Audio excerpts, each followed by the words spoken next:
Hello friends, this video on equilibrium part 20 is brought to you by examfear.com.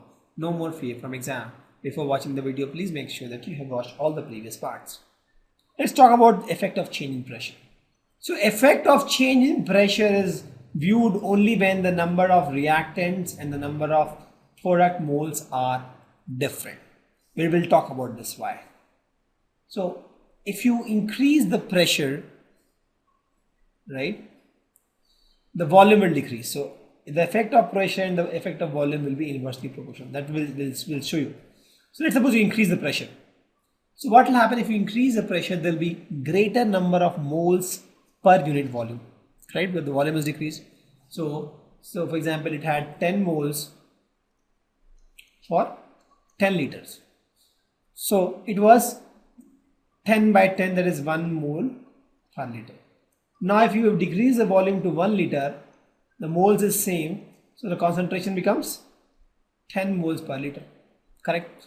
So this effect can be counteracted if the equilibrium sets in the direction with the lesser number of moles of gas. Please note, the equilibrium moves in the direction, if you increase the pressure, the equilibrium moves in the direction which has lesser moles of gas, because the mole concentration has increased now.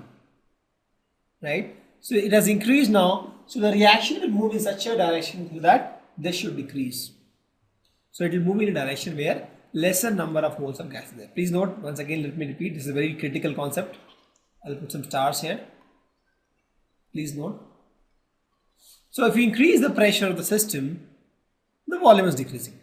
So what happens is the mole concentration is increasing, because the mole concentration was mole per liter, mole is constant, liter is decreasing. So this guy is increasing. If it was 1 mole per liter, it became 10 mole per liter.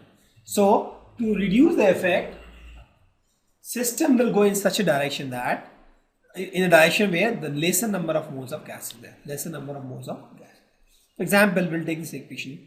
So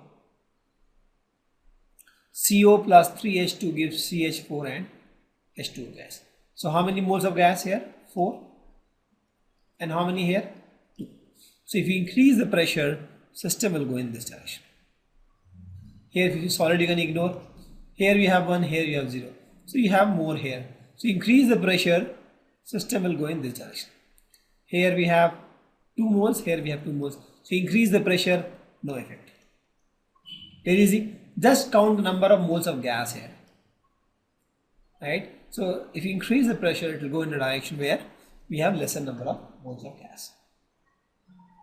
So effect of change in volume, as I told, will be just inverse of effect of change in pressure. Same thing, if you decrease the volume now, if you decrease volume, there is nothing but increasing pressure. To decrease the volume, this guy has same equation, example I'm taking 2.4, so it will move in this direction, lesser number of moles. This you can ignore, this is 1, this is 0. So again this will go in this direction. This is 2, this is 2, so no change. Right? So increasing pressure, decrease in volume. Increase in volume, decrease in pressure, both are same. Let's take some example. What will happen to equilibrium when the volume of the system is decreased? So volume of the system is decreased, so pressure is increased. So we have 2 moles here and we have 3 moles here. If the pressure is increased, system will go in this direction, which has lesser number of moles. Correct? See, understand this. Volume decreased, that means pressure increased. Pressure increase means system will go in direction where we have less number of moles. This guy has less number of moles, this guy has more number of moles, so it will move in this direction. Thank you.